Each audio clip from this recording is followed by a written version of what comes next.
салом, умедворим хубу саломат ҳастед. Шумо аз соли 2022 чӣ интизор доред ва Тоҷикистонро чӣ гуна дидан мехоҳед? Орзу доред чӣ шавад? Кор ёбед, донишгоҳ равед, музди коратон зиёд шавад, соҳиби хонаи нав гардед ё чӣ? Айни ҳамин суолро мо аз корбарони саҳфаи Инстаграм ва Фейсбуки радиои Озодӣ пурсидем ва посухҳои ҳайратоваре гирифтем, ки дарду мушкилоти доғи ҷомеаи Тоҷикистонро нишон медиҳанд.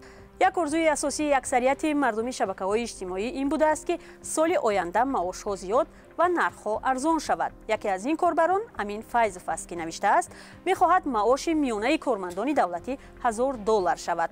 Корбари дигар Нуриддин Султон Ҳайдаров гуфтааст, маоши кормандону нафақахӯрон ақаллан аз 3 то 5000 сомонӣ зиёд карда шавад.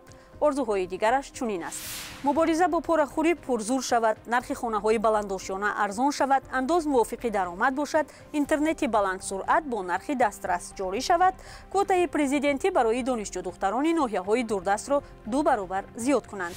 Айни орзуро корбари дигаре бо номи Абдурауф Ҳакимов доштааст, ки дар саҳфаи мо дар Инстаграм навишта ва хостааст ҳаҷми андоз ва ё молиёт дар Тоҷикистон кам карда шавад.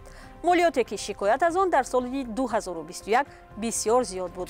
бақияи шарҳи Абдурауфро ҳамроҳ мехонем. нирӯи барқ арзон шавад ва андоз поин равад, нафақа баланд карда шавад, барои кӯдакон кӯмакпулӣ ташкил кунанд, беморхонаҳо бепул шавад, мактабу боғчаҳо ҳам бепул шавад, интернет арзон шавад. орзуе ки зоҳиран амалӣ шудани он дар солҳои оянда ҳам имконнопазир ба назар мерасад. корбарони дигар ки зоҳиран муҳоҷиранд орзу доштанд, ки худо кунаду соли 2022 аз дарди сари патентгирӣ дар Русия халос шаванд. яке аз ин корбарон, ки худро ҳоҷи Мурод Давлатзода муаррифӣ кардааст, навиштааст, мушкили аввалин дараҷаи муҳоҷирон дар 20 соли ахир ҳамин патент аст. як орзуе ки бештар ҷавонони хидматнок карда доштаанд аз байн рафтани сарбозшикор ва ё ба қавли мардум аблава будааст. калимае ки соли 2021 баҳору зимистон дар Тоҷикистон зиёд садо медод.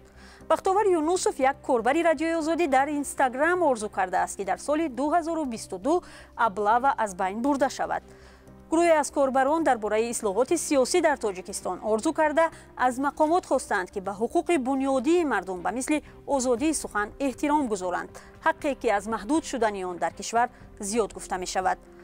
шарҳи як корбар бо номи Ҳабиб Давлатов чунин аст: соли 2022 соли озодӣ бошад, демократия бошад, халқ озод сухан гӯяд, мардумро ғорат накунанд ва надузданд. дар ин миён афроде ҳам орзуву хостаҳои худро дар видео сабт карда ба мо фиристоданд ва якеро бо ҳам мебинем. Тоҷикистони азизи мо ҷои корош бисёр шава, мо бачаҳко ғариб нашим, дар ҷумҳурии худмон кор кунем. хоб аввалин чизе ки ман барои Тоҷикистон мехом, ин адолати иҷтимоӣ дар соли 2022 худо кунад ки барқарор шавад. дар умум дар Инстаграму Фейсбук бештар аз 2000 посух гирифтем ва албатта ки ҳамаи онҳо дар барнома намеғунҷанд, аммо натавонистем шарҳи Синаубаршоҳ Нуреновро нодида бигирем, ки он ҳам чунин аст: ашки модари тоҷик фақат аз хушӣ бошад, на барои тобути фарзанди ҷавонмаргаш. осмони соф ба ватан. шумо ҳам метавонед бинависед, ки орзуи асосиятон дар соли 2022 чӣ ҳаст. ба мо дар вебсайти радиои Озодӣ нависед ва ё дар видео сабт кунед, ба шуморае ки мебинед бифиристед. Телеграм, ватсапу вайберу имо дорад. Озодӣ онлайн ба поён расид ва ман Зарангези Наврӯзшоҳ ҳастам. инҷо радиои Озодист.